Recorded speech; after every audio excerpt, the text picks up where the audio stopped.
हरिद्वार नव भारतीय किसान संगठन का 3 दिवसीय चिंतन शिविर समस्याओं के समाधान के लिए किसी भी स्तर तक संघर्ष करने का तैयार है। किसान निर्मल शुक्ला हरिद्वार 10 जून अलकनंदा मैदान पर आयोजित नव भारतीय किसान संगठन के 3 दिवसीय चिंतन शिविर के दूसरे दिन देश भर से आए किसान प्रतिनिधियों, कार्यकर्ताओं व बुद्धिजीवियों ने किसानों की समस्याओं पर चर्चा की और समाधान के लिए सरकार से कदम उठाने की मांग की। किसानों को संबोधित करते हुए संगठन के राष्ट्रीय अध्यक्ष निर्मल शुक्ला ने कहा कि किसान तमाम समस्याओं से जूझ रहे हैं। किसानों को फसलों का उचित दाम नहीं मिल रहा है। बार बार मांग करने के बाद भी स्वामीनाथन आयोग की सिफारिशों को लागू नहीं किया जा रहा है। उन्होंने कहा कि सरकार ने किसान संगठनों से एमएसपी पर कानून बनाने का वादा किया था, जिसे आज तक पूरा नहीं किया गया। निर्मल शुक्ला ने कहा कि सरकार के साथ विपक्ष भी किसानों की समस्याओं के प्रति बेरुखी अपना रहा है, लेकिन किसान अब जागरूक हो गया है और अपनी समस्याओं के लिए किसी भी स्तर तक संघर्ष करने को तैयार है। उन्होंने कहा कि प्रतिवर्ष कई किसान संगठन हरिद्वार में अधिवेशन करने आते हैं। खबर हरिद्वार से सोनू।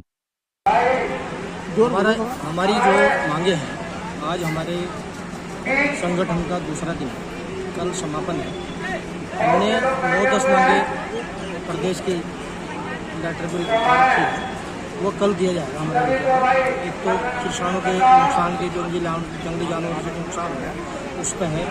एक सर जो ये फैक्ट्री है उनमें जो मजदूरों पूरी सैलरी नहीं मिल पा रही, 8-9 घंटे सैलरी हो रही है, उनको पूरी तनख्वाह उनको नहीं मिल पा रही। एक उस पर है। एक जो रोड पे ये गांव और जी गौ माता बताई जा रही और उनके लिए कोई गौशाला नहीं है, एक उस पर हमारा रहेगा।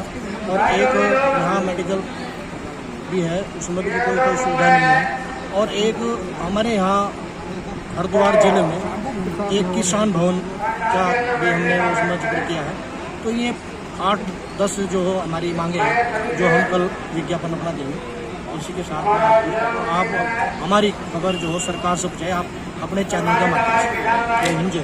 किसानों की जो राष्ट्रीय समस्याएं होती हैं, जो प्रदेशों की समस्याएं होती हैं, उस पर हम लोग चर्चा करते हैं और महामहिम राष्ट्रपति महोदय जी को ज्ञापन देते हैं।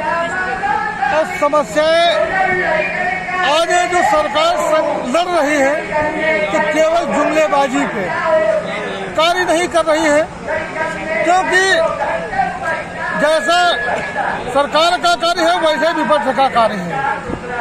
लेकिन बीच में जो किसान हमारा है ये पीछा जा रहा है। इसके लिए कहीं कोई भी पार्टी, कोई भी नेता आवाज उठाने पे तैयार नहीं है। सब अपने अपने वर्चस्व की लड़ाई लड़ रहे हैं।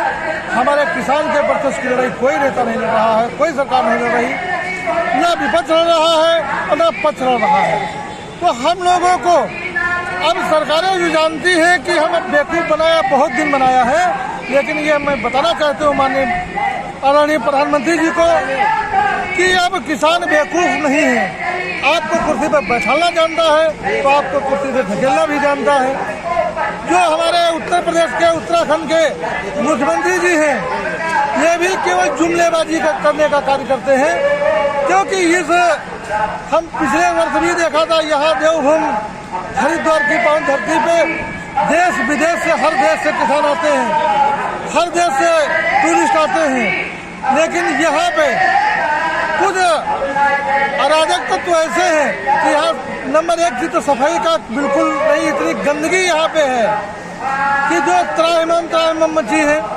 यहाँ चोरों का इतना, यहाँ पे अभी हमारा यह कार्यक्रम लगने के पहले यहाँ पे मीट बन रहा था। बताइए, इतनी पावन धरती जो भूमि कही गई है, जो विश्व में विख्यात है हरिद्वार की धरती, और यहाँ पे मीट मुर्गा बन रहा है। ये प्रशासन की नाकामी दर्शाती है। यहाँ पे आज भी सुबह चोर जो है यहाँ चोरी करा, कई मोबाइल पकड़े गए, और जब किसानों ने पकड़ा तो पुलिस ने उन्हीं को उठा के बंद कर दिया। तो ये यहाँ पे ये भ्रष्टता जो है ये सरकार की दर्शा रही है कि वो विफल है। वो किसानों का हित के लिए कार्य नहीं कर, किसानों के को कोई हेल्प नहीं पहुँचाना चाह रही है। आज देश के अंदर आवारा पशु ये रोड पे भी घूमते हैं, हमारे किसानों के जो है दुर्घटनाएं होती हैं, फसलें नष्ट करती हैं। इनका न तो कोई सरकार बीमा देने का कार्य कर रही है, न कोई मुआवजा देने का कर रही, कि जिसका पता लगे एक ही कमाने वाला है, एक ही कमाने वाला है, और उसका तो दुर्घटना में प्राण चले गए तो उसके बच्चे रोड पे भीख मांग रहे हैं। कोई मुआवजा नहीं है, कुछ नहीं है। और फसलें नष्ट हो रही है जिनमें लाखों रुपए लगा के किसान अपनी खेती करते हैं और उनको आवारा पशु खा जाते हैं, जंगली पशु खा जाते हैं। इनका मुआवजा मैं तो ये सरकार से बहुत बड़ी मांग को लेकर के हमें यहाँ पे बैठा हूँ कि कल मैं महामहिम राष्ट्रपति को ज्ञापन देंगे कि इस पे विशेष ध्यान, क्योंकि हमारे किसानों की पूंजी मेन जो है हम लोग खेत में लगाते हैं और आवारा पशु द्वारा चली जाती है, जिसके लिए आत्महत्या करने के लिए मजबूर हो जाते हैं।